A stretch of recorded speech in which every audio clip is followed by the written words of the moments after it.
Hi, I'm Michael LaChance. Uh, I'm an author and comic. This is a reading from my latest book, Satchel of Secrets. It's available everywhere. You can find me on my website at www.skipperpete.com. On YouTube, it's Skipper Pete Books, and my alternate or sister site is Skipper Pete Travel on YouTube. So I'm going to do a reading from Satchel of Secrets. My novel is about a Army veteran who returns from Afghanistan.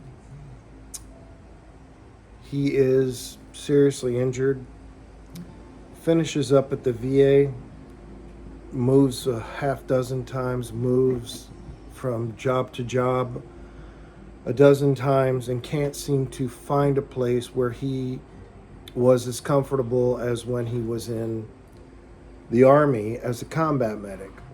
And so this story is about an angel who comes to him and says, here's an opportunity, deliver answers for prayers. And so I'm going to read from, get that turn for you, chapter 8, The Journey Ahead.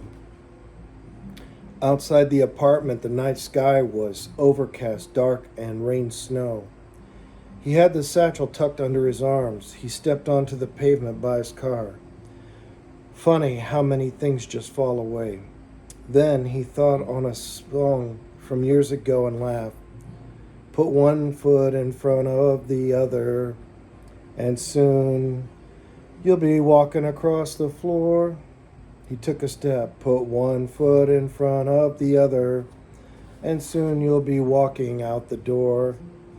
He walked into the shadows of the night. The snow covered his boot prints seconds after he passed and wiped away forever the memory of Philip Haskell at the Fields apartment homes. He thought hard and tried to remember the rest of the song. You'll never get where you're going.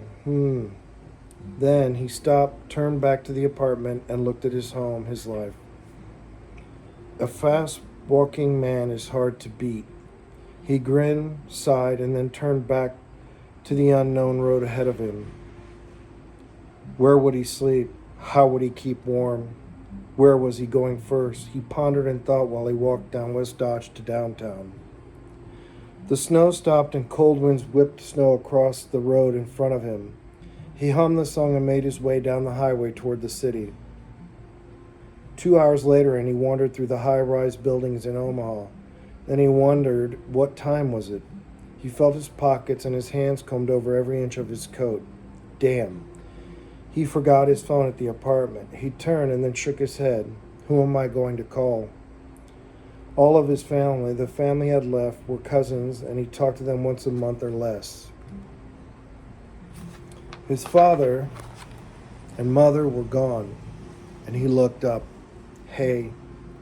He felt the connection to his parents, but in some instance he realized his life, what it was here on earth despite his death. So he looked at the hill ahead of him and walked off. Bev, how do I know where to go? A cold wind whipped past him and ahead of him. Okay, hint taken.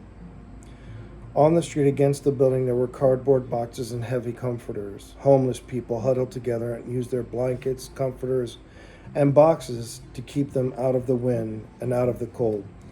Philip wasn't new to the homeless. They saw many families and kids on the street in Afghanistan during his time. His heart sank and he hoped there weren't parents or kids down here. He had a soft spot for kids and their suffering, especially after seeing so many parentless children. Unlike other people on their way to work or coffee or lunch in the afternoons who kept their eyes on the path ahead and not the homeless, Philip stopped and looked them over. So that's my book. That's a read, chapter 8. The book is Satchel of Secrets. We find out what Philip's going to do, delivering answers to prayers from God. Anyway, I hope you enjoy the read. The book is available everywhere. Amazon, Barnes & Noble, iTunes Bookstore, I almost said something else. Shades of Green. Anyway, no, that's not correct. It is available at Smashwords, an ebook and paperback and hardcover. This is the paperback version. This is the hardback version. Unfortunately, Amazon and I couldn't agree to get the cover right. I'm going to keep working at it, and hopefully we'll get this cover on this hardcover book. Anyway, thank you.